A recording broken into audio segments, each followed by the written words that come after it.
When WWE finally pulled the trigger on a John Cena heel turn, a storyline decision that fans had anticipated, debated, and begged for over a decade, the wrestling world braced for a creative renaissance. Cena, long portrayed as the embodiment of hustle, loyalty, and respect, had grown stale to large swaths of the audience, especially the older demographic that had longed to see him break the mold of the virtuous superhero. For years, WWE resisted turning Cena heel, citing merchandise sales, PR responsibilities, and his vital role with younger fans. When they finally went in that direction in 2025, expectations were sky high. Fans envisioned a character reinvention akin to Hulk Hogan's transition to Hollywood Hogan, or even a darker version of the 2003 Doctor of Thugonomics. Instead, WWE bungled the turn at every conceivable level, stripping the move of all its potential impact. From poorly conceived booking, weak character motivation, and meaningless feuds to laughably bad matches like Cena versus R-Truth, the heel turn was not only squandered, it actively damaged Cena's legacy. John Cena versus R-Truth might go down as one of the most embarrassing chapters in modern wrestling storytelling. Presented at a Saturday night's main event, it was packaged as a light-hearted moment that would end in betrayal, which, on paper, sounds decent. Cena would lure in his longtime admirer R-Truth, only to turn on him in cold-blooded fashion, solidifying his villainous turn. But the execution was so cartoonish and shallow that it reduced what should have been a game-changing moment into farce. R-Truth, dressed like a Cena impersonator, looked less like a credible victim and more like the butt of a joke in a skit gone too long. Cena's heel tactics, like delivering a low blow while the referee was distracted, felt uninspired, the kind of heel work one might expect from a mid-carder in the early 2000s, not a seismic shift in the career of a multi-time world champion. What made it worse was that this wasn't Cena turning dark. This wasn't a philosophical shift, a psychological breakdown, or a man fed up with being taken for granted. There was no narrative meat behind the act. It was just Cena being mean to a comedic, lower-card character. That's not heel work with gravity. That's lazy booking. It felt as though WWE wanted the credit for finally turning Cena heel, without actually taking the creative risks or building the storylines needed to support it. Rather than debut this new Cena against a top babyface with genuine tension, they tossed him into a parody match that made the whole arc feel like a late-night sketch gone wrong. If the R-Truth match was a dud,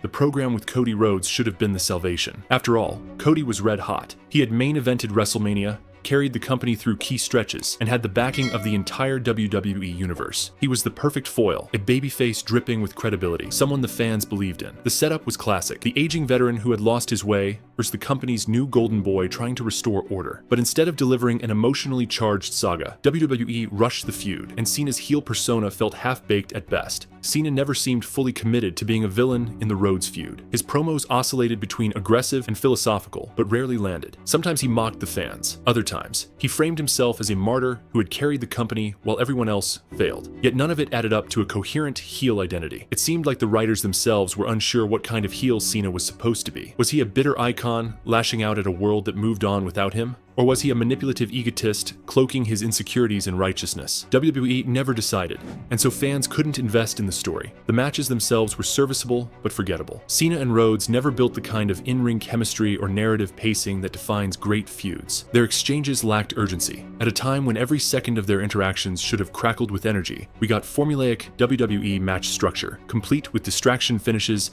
and abrupt endings. There was no feeling of catharsis, no storytelling crescendo. Worse still, WWE refused to let Rhodes get a definitive victory. Cena cheated, stalled, and maneuvered his way into non-finishes and dusty outcomes, ensuring that the heel persona didn't even elevate Cody in the process. The feud concluded not with a bang, but with an eye roll. Cena walked away unchanged, and Rhodes felt like a prop in someone else's storyline. Then came Randy Orton, WWE's favorite nostalgia feud. Cena versus Orton is a matchup fans have seen countless times, and the company mistakenly assumed that the weight of their shared history would make it work again. The problem is, history can only carry a story so far. Without a compelling new layer or emotional shift, rehashing the same formula only highlights how tired it has become. Cena and Orton feuding in 2025 felt like watching a rerun of a show that was only mildly entertaining the first time. The stakes were never clear. Why were they fighting again? Was it for control of the locker room? For legacy? For respect? WWE hinted at all these motives, but committed to none. Cena's heel persona, once again, lacked clarity. He mocked Orton's failures, called himself the real face of WWE, and tried to goad Orton into violence. But none of it felt novel. This wasn't evolution.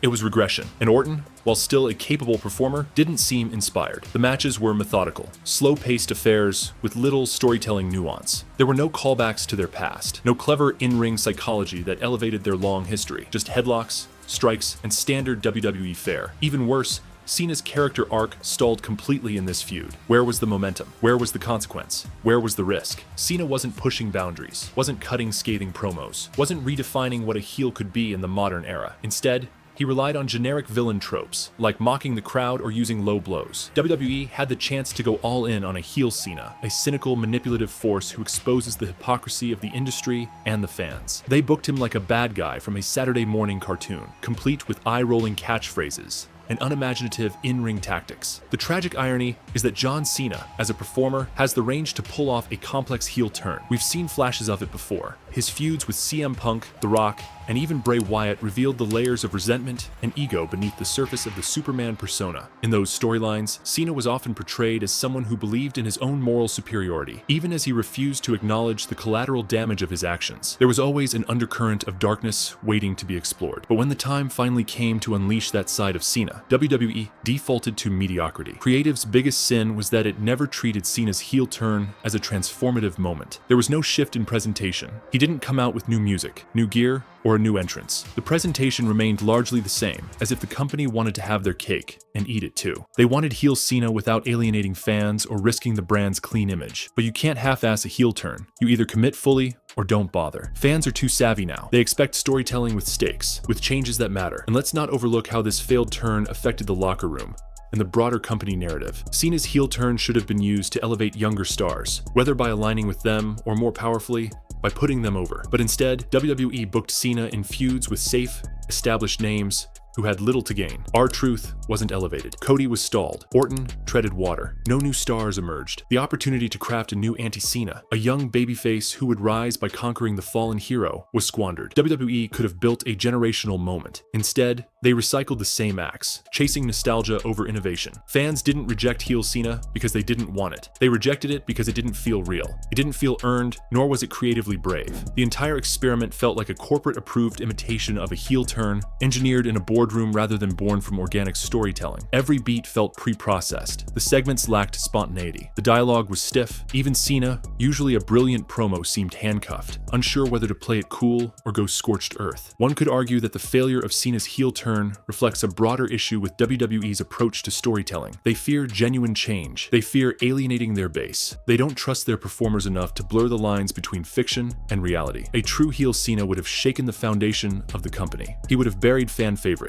He would have ridiculed the fans for their fickleness, exposed WWE's business hypocrisy, and positioned himself as an anti-hero who sees through the facade of sports entertainment. But instead, they made him a generic villain with no real teeth. The fallout from WWE's mismanagement of John Cena's heel turn rippled far beyond just the immediate feuds. It poisoned fan goodwill and created a lingering sense of distrust about WWE's ability to handle legacy characters in compelling ways. Cena, once considered the most untouchable babyface in company history, finally crossed over into villainy, and the result was creatively bankrupt. The missed opportunity was even more painful considering the timing. WWE had been riding a wave of momentum with younger stars gaining traction, from Braun Breaker to Carmelo Hayes. A well-executed heel Cena could have accelerated their rise by giving them a seasoned foil to push against, someone with gravitas and the ability to draw real emotion. Instead, Cena was booked in hollow, nostalgia-driven programs that left no lasting imprint. Another problem with how the heel turn was handled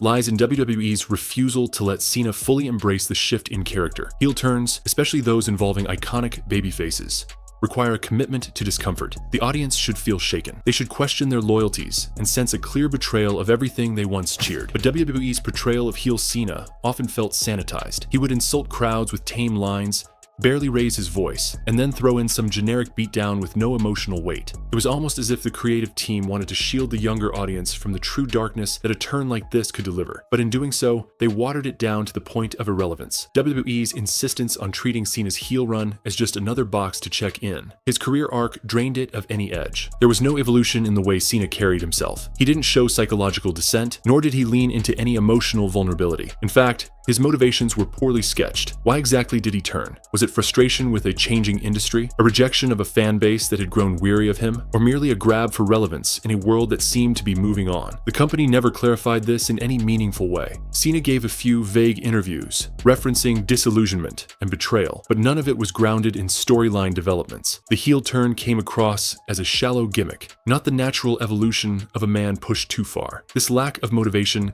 extended into his behavior during promos and backstage segments. The very moments that should have revealed a more sinister version of Cena, a man weaponizing his charisma to manipulate others or deconstructing the myth of his own legacy, were completely missing. Instead of using his iconic mic skills to pierce the hearts of his former allies and the audience alike, Cena would spew generic lines about dominance and being underappreciated. There were no cutting jabs, no deeply personal moments that reminded viewers why this change mattered. It was heel Cena in title only, with none of the emotional teeth required to make it work. In the end, the John Cena heel turn that was supposed to redefine the WWE landscape did nothing of the sort. It was a storyline that promised fireworks, but barely produced a spark.